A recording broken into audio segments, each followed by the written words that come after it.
Hello my little ribbons, I hope you're all doing well.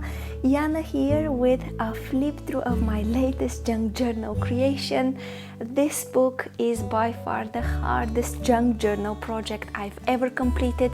I know I said that about my last junk journal, but honestly and truly this was such a challenging project, and I am so excited to be sharing with you what is inside this book. Just a few words on the cover though. The cover is a fabric collage of different snippets of fabrics that I stitched together or glued together depending on what was easiest, and this is the kind of patchworked fabric collage effect I got. I've got a few little beads here to add some dimension and a bit of fun. I love how that element came out. So let me flip through this junk journal and let's see what is inside. Now I have used all kinds of different papers for the pages. This first one, for example, is the cover of a sticker book that I shamelessly ripped off the book and added to my junk journal. I've got a lot of pockets to add journaling space on the busier patterns, and this is my first one here. It's a pocket from embossed paper. Some of them have been stitched to the pages, some of them have been just glued down. This is another pocket, and yet another one, another big one here on this page.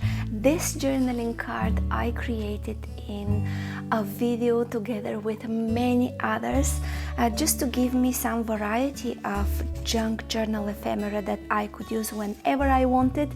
If you have missed that video, I'll leave it linked in the description box as well as at the end of this one.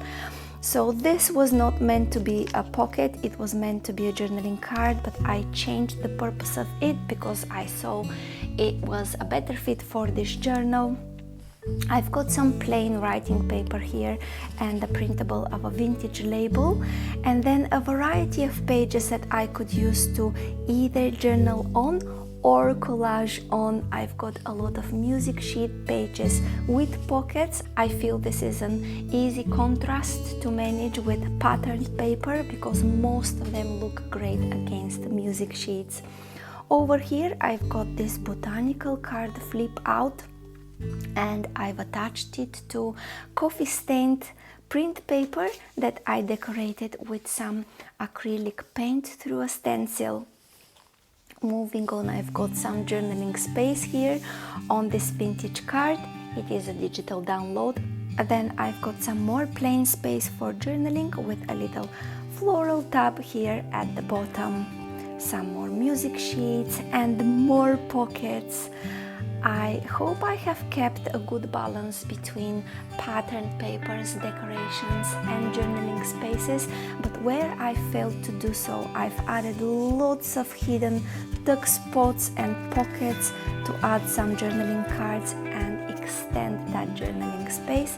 There's another pocket over here, and they keep showing up all throughout the book.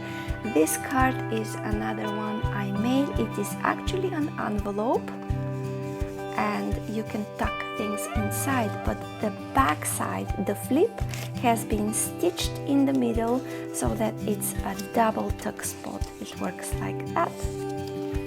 And then moving on to some patterned scrapbooking paper with a pocket on the bottom side.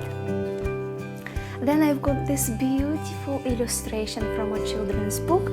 I've turned it into a tuck spot with a little tab over here. I've got a page from an illustration book. I could use this space to journal, or I could keep adding pages on top to create a beautiful collage. I love the little tab here at the bottom. And then over here I've got a floral large pocket. You can put a full-size sheet of paper here. I've got another book page over here, and I've attached it and turned it into a tuck spot over plain yellow so that I can use that to journal on top as well. Over here I've got a vintage card, and I have tipped it in with some fabric, and it works like that. You can journal on the back side. I've got another big pocket over here. I love this floral design, and I love how these two pages work together. Moving on, I created this pocket. It is a journaling card actually, but here I turned it into a double pocket, so you can tuck something here or over here and load it in with journaling tags. And this one here is printable, that is printed on plain white paper, so I could use the back to journal on, and I have just attached it with a little paper clip to the page. I've got another big pocket here and some more journaling cards. Somewhere where I have put paper clips, they are stealing cards and journaling tags from the neighboring pages, so let me put that back in. This is some journaling space, and this is another card for journaling, and the pocket here is a fabric applique pocket that I attached using glue. Then I've got some more journaling space on this plain page here, and then a very colorful pocket that I used some wrapping paper to create.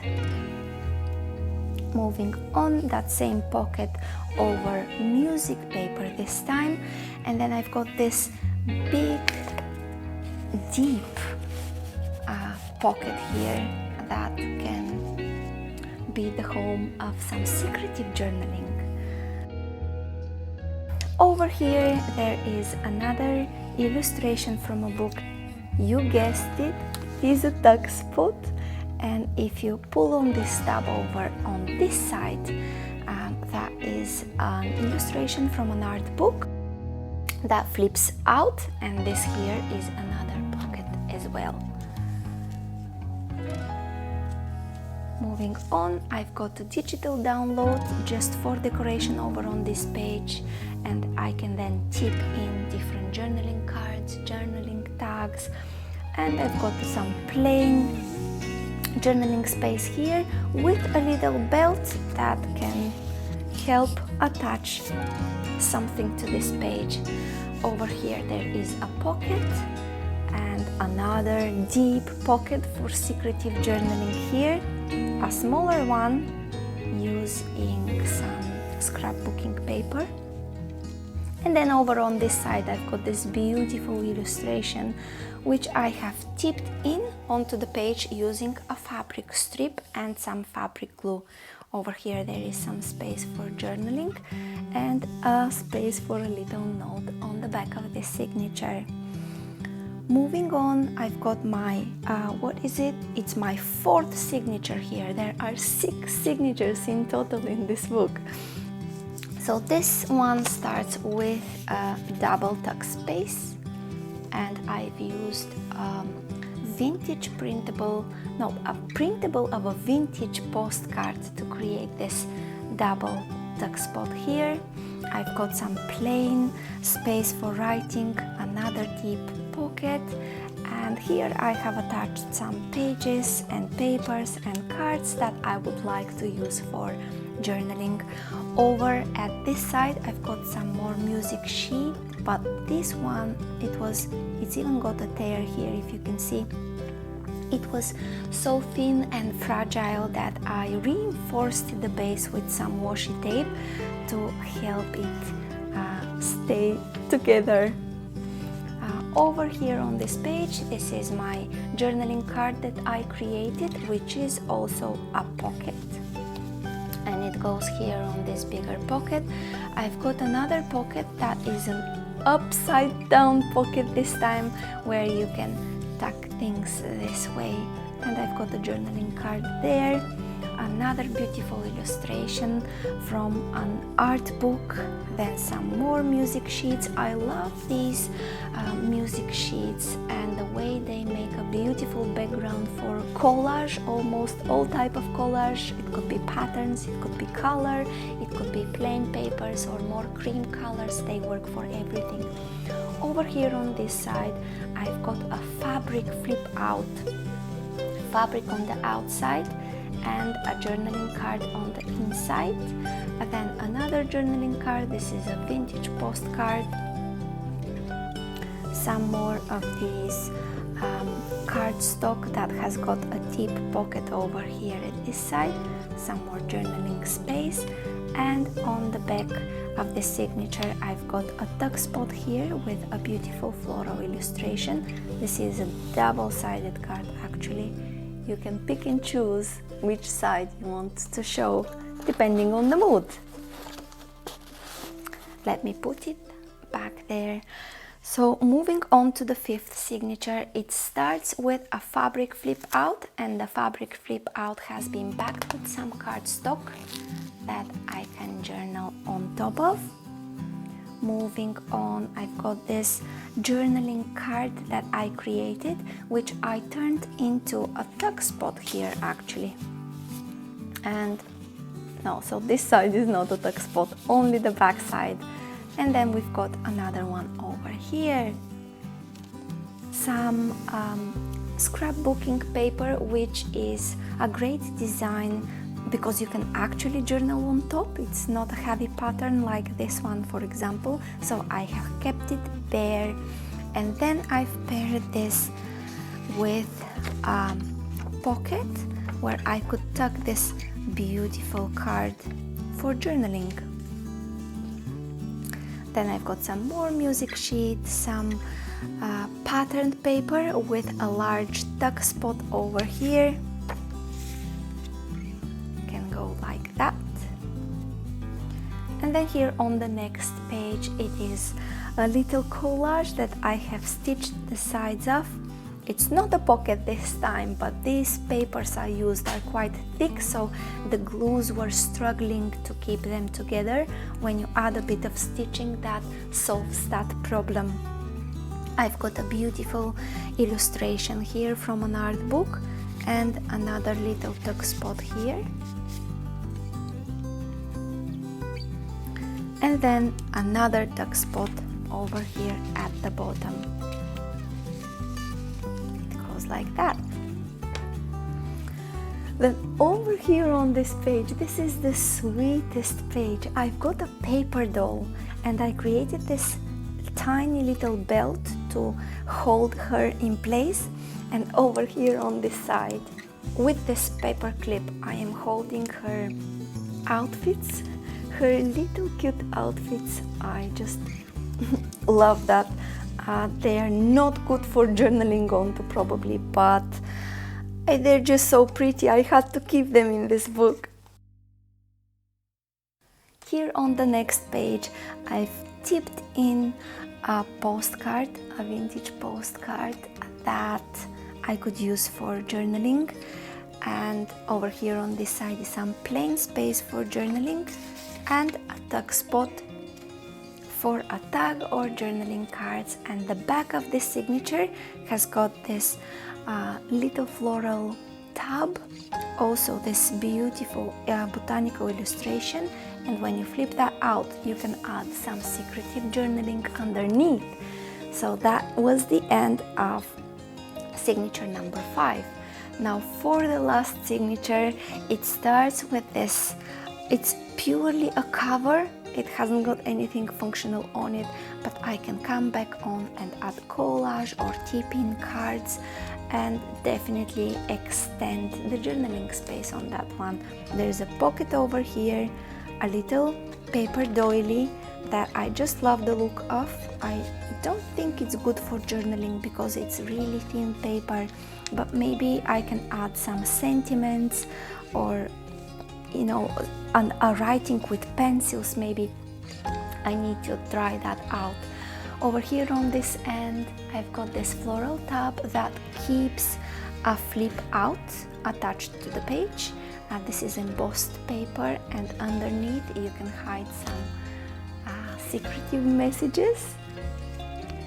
I've got another floral tuck spot over at this end. Goes like that. And this one, this fabric applique, is also a tuck spot. Now I have used some paper clips to attach some journaling cards here. This is plain on the back, so I can use to journal on the back. And this is the other cover of that sticker book that I mentioned in the beginning of this video, and I have covered the bits where they had print on top, and I have turned one of the sides into a large deep fabric pocket to store this bookmark over here. Then I've got this little collage, and it gives me a lot of plain space for journaling. Then another floral pocket over here, and I can tuck something inside. Moving on, I've got this digital download. It's been printed in color.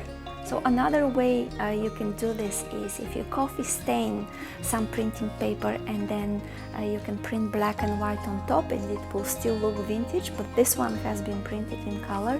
I love the way it looks. Over here I've got a fabric pocket, and then that leads us to the next page, which is another flip out for secretive journaling. And you can actually journal on this side as well, because the print is not overpowering at all. It's very gentle, and it's got a little tab to remind me that it flips over. Then the other side of that doily, and another pocket that I have added to the top of the page this time. And that brings us to the last page of the 6th signature. It's got a little pocket on the bottom side that you can use to tuck things, and then this is the back side of the cover. Now for the cover, it's got these two pieces, bigger pieces of fabric that I have put in the beginning and the end of it, just to cover the mess that I ended up with when I combined these fabrics for the collage. It's really messy, so this does a good job at covering that. All in all, I've got 6 signatures in this book. It is a big book. It is bulky, it feels heavy, it feels amazing in the hand, and I just can't wait to journal in it and share the process with my little ribbons here on YouTube. Thank you so much for tuning in to this one, and I'll catch you in my next one.